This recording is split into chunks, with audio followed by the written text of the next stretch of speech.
to kiss me. Good morning, everyone. We are the Group 12. Our topics covered will be discussed was narratives and appropriation, borrowing and ownership, and the 5 acts of cultural appropriation, including object appropriation, content, style, motive appropriation, and subject appropriation. Before we start with the discussion, let me introduce my co-member first.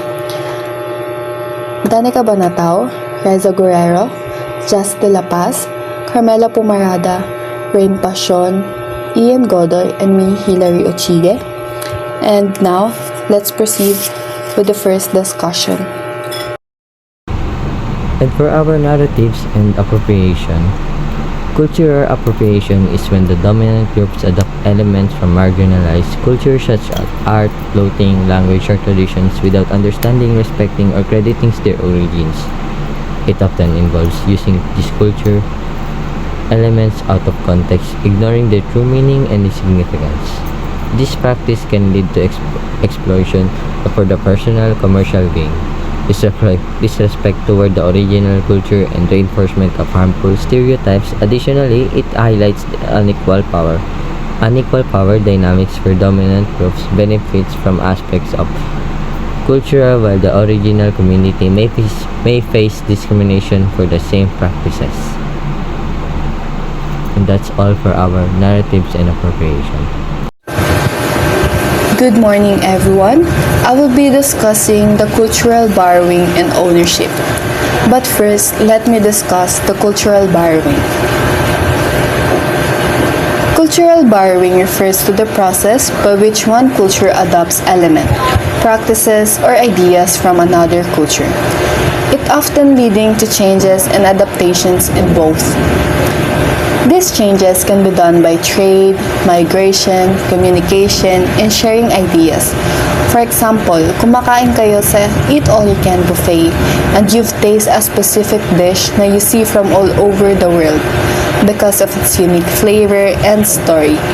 Ang cultural borrowing dito is learning which this dish came from or where it is origin, and making it with a twist like you're adding your own kind of flavoring to it to twist its taste.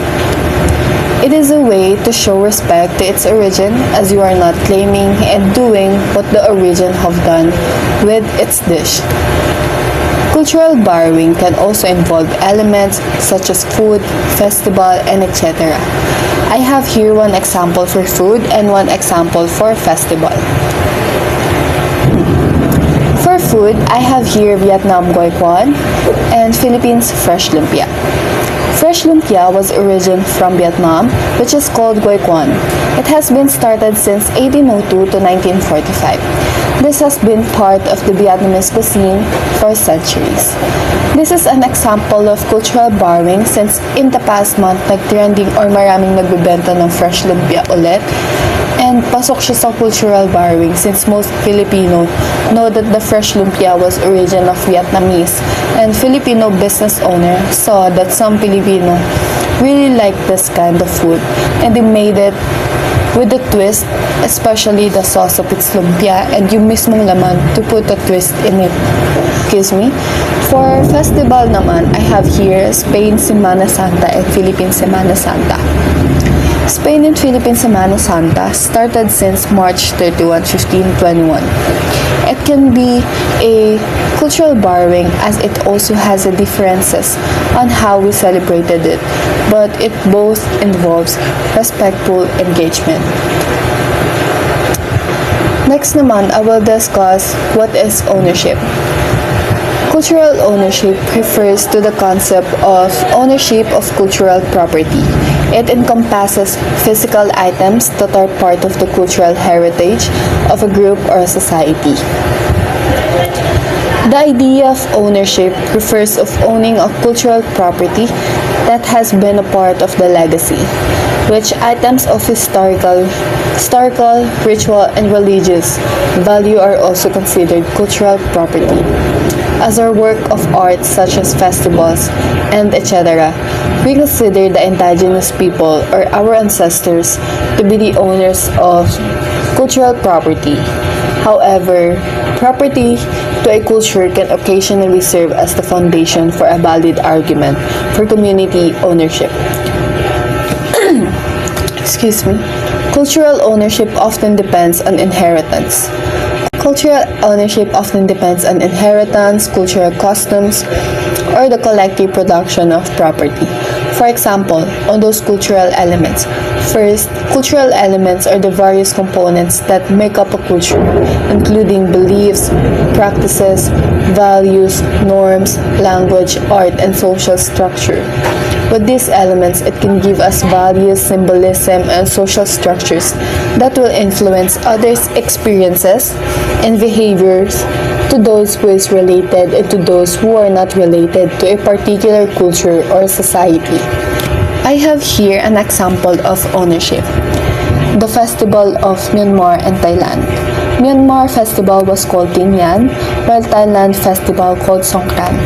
Tingyan and Songkran is a water festival. This festival has been trending since last April because of its massive celebration. Dahil dinadayo talaga yung mga bansang to celebrate their festival. But many people of Myanmar claiming that they are the origin of water festival. But Thai people also claim they are the origin of this water festival. Tingyan was celebrated as the Burmese New Year and is a time of joyous festivities, water splashing, and religious reflection. While Songkran was also celebrated as New Year, water splashing, and religious reflection. Tingyan was first celebrated during the Bagan period in 9th century, while Songkran was first celebrated 1989. So meaning the origin of the water festival is the Myanmar, while Thailand Songkran was owning it because of their ancestors and cultural adaptation. That's all. Thank you. Hi everyone, I'm Carmela and today I'm going to explain about the object appropriation. So let's read the definition first. Object appropriation is the act of taking an object and using it as a new, different way from its original purposes. Often give it a new meaning or a message. So yung object appropriation is ito yung kapag gumamit ka ng isang bagay na already existing na. Like a common object. Tapos gagamitin mo siya in a different way. Usually to give it a new meaning or para maging part ng art. Pwede rin itong gamitin kapag nag-express ka ng opinion or para magpatawa ka, like that. O para naman i-challenge yung mga normal na pagtingin mo sa mga bagay-bagay. Ang example dito is sa larangan ng fashion. Sa fashion. So, yung garbage bag is already existing na siya. So, as sa mata ng artist, pag nakita nila yan, tapos naisip nila, pwede ko tong gawing damit, ganon. So, nag-exist na ngayon yung mga gown na gawa sa plastic garbage bag. Lalo na sa mga, alam niyo yung mga pageant, di ba pag may mga pageant 3, tapos yung concept is parang economy, girl, something.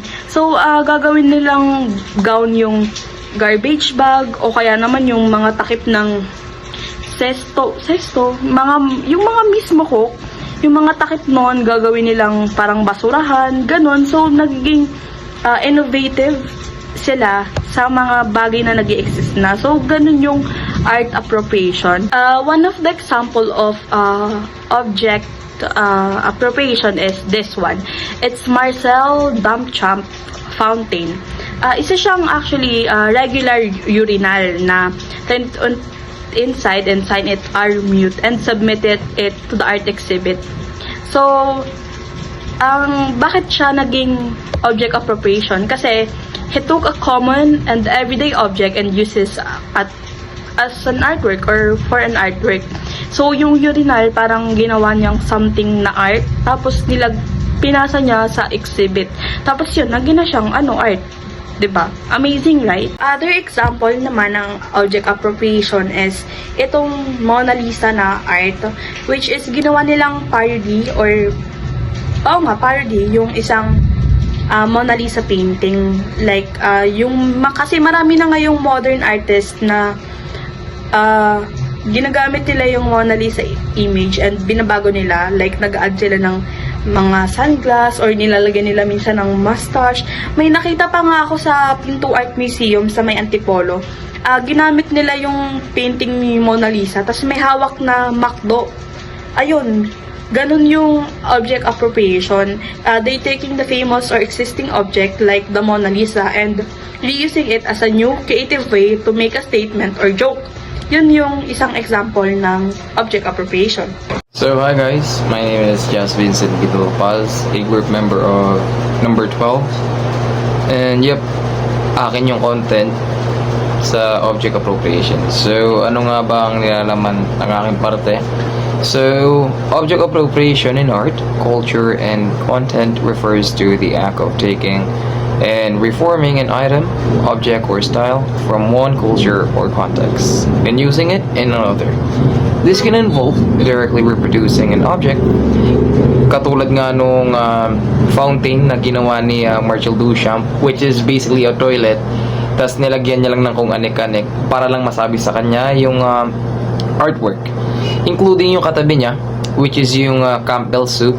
Hindi talaga ayan yung original form niyan. You can search it on the any websites.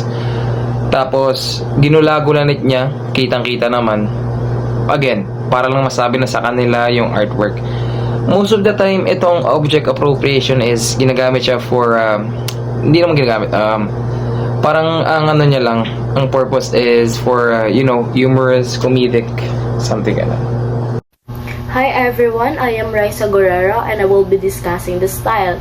So style is a something less than a full expression of an artistic idea can be appropriated.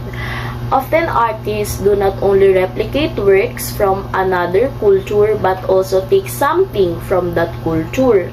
Generally, for works of another culture, artists produce works with stylistic elements. So yung basic explanation dyan is minsan kumukuha yung mga artist ng parts sa ibang culture para mag-create ng sarili nilang art. Hindi nila kinokopya ng buong buo, kundi humihiram lang ng idea o style. Usually, ginagamit nilang look o style is from another culture para makagawa ng sarili nilang work. For example, a musician appropriating American culture may not be part of that culture, but can compose original jazz and blues.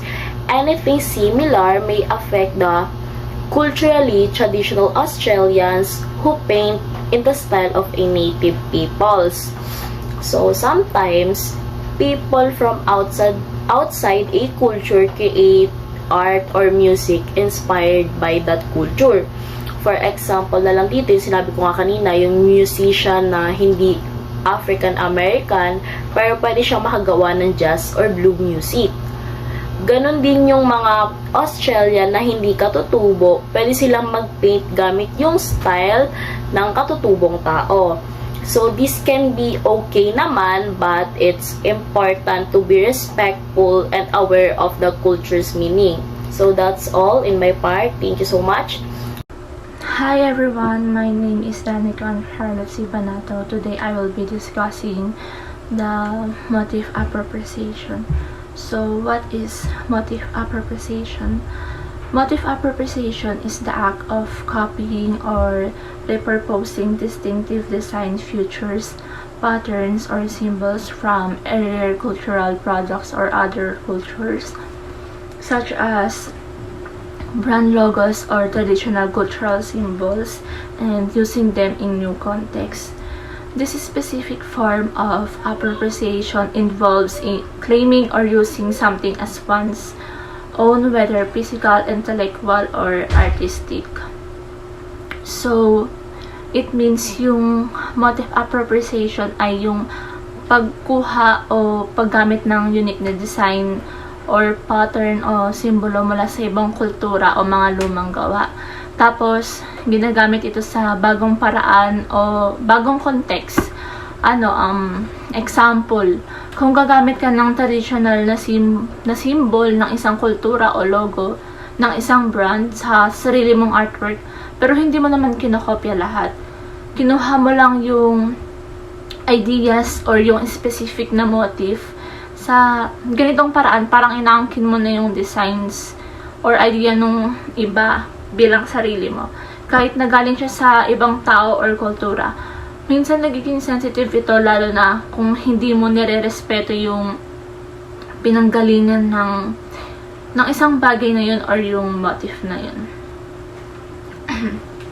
So, how motif appropriation works? Number 1 is artists or designers draw inspiration from patterns in different cultures or historical eras. It means yung mga artists o designers ay kumukuha ng inspiration mula sa mga patterns na galing sa iba't ibang kultura o sa mga lumang panahon. Tinitignan nila yung mga traditional na disenyo o style na ginagamit noon para makagawa ng bago or unique na artwork or design. Pangalawa naman is the borrowed motif is incorporated into new pieces, frequently with alterations or fresh interpretations. Kapag sinabi naman natin like borrowed motif, ibig sabihin yung mga design o patterns or idea na hinira mula sa ibang artwork or kultura, pero hindi lang basta kinopya o inintegrate ito sa mga bagong likha o gawa. Usually, kapag ginagamit ang borrowed motif, dinadagdagan o binabago ito para maging unique. Para maging fit siya sa bagong context. Like, pwede itong magkaroon ng bagong kulay, hugis, o hindi kaya kahulugan. Depende sa artist o designer na gumagawa. Halimbawa na lang kung may traditional na pattern mula sa isang kultura, pwede siyang i-modify ng artist para maging modern. Para maging siya sa natin, sa sabay sa uso ba, ganun. Para maging trend.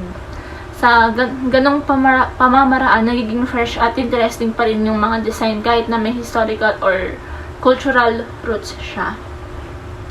Number 3 is the initial context or significance of the motif could be changed, reduced, or entirely lost during the process.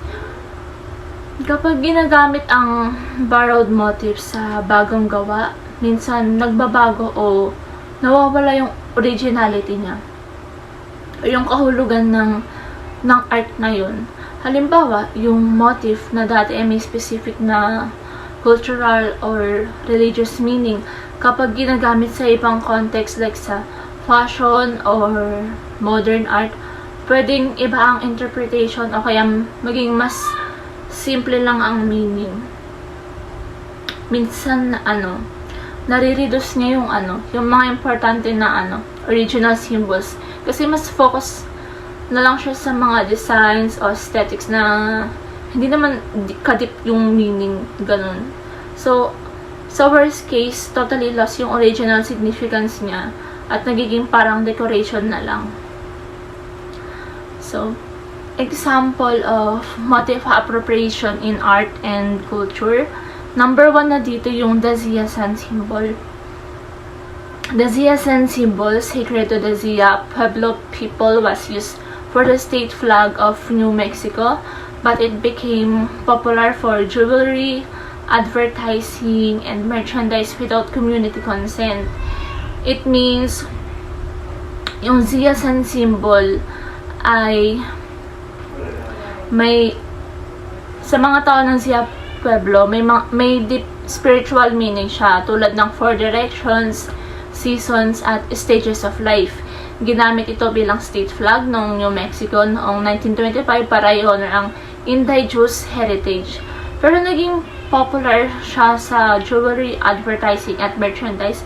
Madalas, wala siyang permit sa mga wala sa mga Zia community. Dahil doon siguro, nararamdaman nila na nadidisrespect yung culture nila, pati yung identity nila. Kahit humihingi ng respeto yung mga taga Zia Pueblo, at permiso bago gamitin yung symbol nila. Limitado ang legal protection, kaya importante talaga na maintindihan at respetuhin ang meaning bago gamitin ang siyasan symbol para hindi maging cultural appropriation. Pangalawa is Pablo Picasso's painting Les Demos Les de Avignon uses West African mask motifs, removing the religious and cultural significance and recontextualizing them for Western art. Si Picasso, nung ginawa niya yung Les Demos Les, sorry kung mali man yung pronunciation ko, ginamit niya yung style ng mga African mask, lalo na yung mga sharp at geometric na hugis nila. Pero hindi niya ginagamit yung mask para sa kanilang original na religious purpose. Instead, ginagawang inspiration para sa bagong art style niya na Cubism. Parang tinatranslate niya yung mga cultural artifacts na yung papunta sa isang bagong art na pang Western world. Kaya nagbabago yung meaning nila doon. And the third one is Albrecht Dürer's Adam and Eve print. Pasensya na kung wrong pronunciation. Incorporating poses from ancient Greek and Roman statues, showcases the art history of motif appropriation. Si Albrecht, yung print niya na Adam and Eve ay ginamit yung mga poses na hango sa mga ancient Greek at Roman statues para ipakita ang unang lalaki at babae na may perfect na katawan at proportions. Yung mga figures niya naka-contraposto pose, parang mga classical sculptures tulad ng Apollo Belvedere at Medici Venus na nagpapakita ng interest ng Renaissance sa classical na ganda at balance. Sa paggamit niya ng mga classical na motifs, pinagsama ni Dürer yung biblical na kwento with Greco-Roman art traditions. Ipinakita niya dito yung galing niya sa anatomy at proportion. Pero nilagay din niya yung sariling touch niya with the German forest background. Ang ganitong appropriation ng classical forms ay nagpapakita kung paano ginagamit ng mga artist ang mga lumang designs mula sa ibang kultura para makagawa ng bagong meaning sa kanilang art. So, the next one is motif appropriation versus inspiration. Ano nga ba talagang pinagkaiba nila, di ba? So, pag motif appropriation is not the same as mere inspiration. Appropriation involves direct use or adaptation of recognizable elements, not just being influenced by them.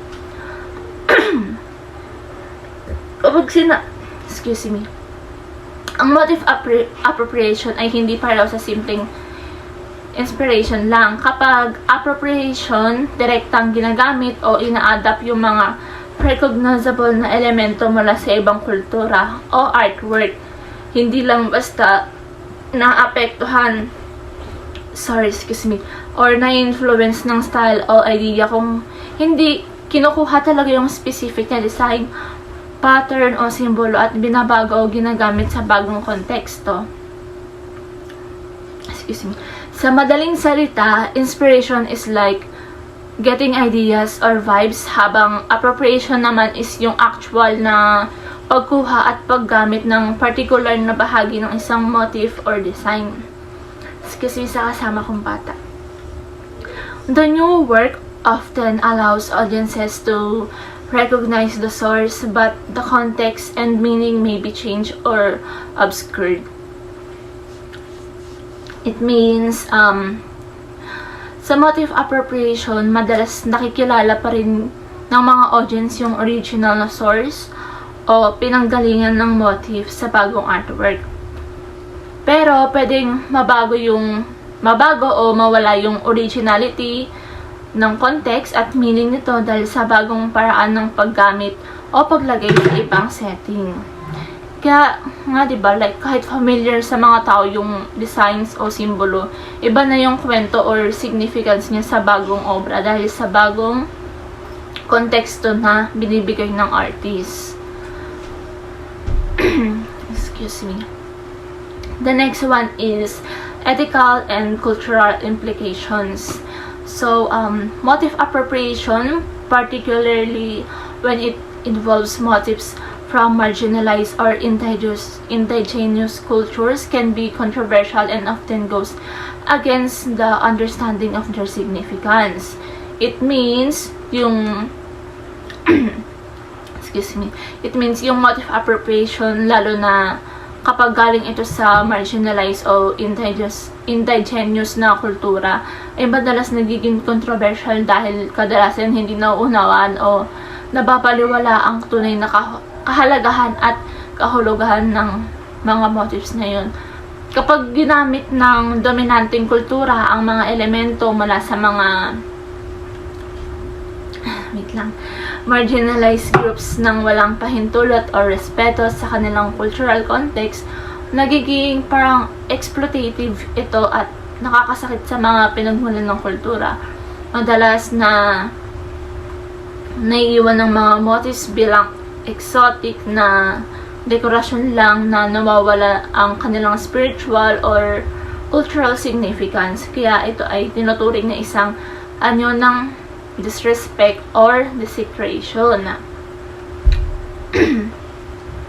Next is, it can perpetuate stereotypes, commodify sacred symbols, and contribute to cultural erasure.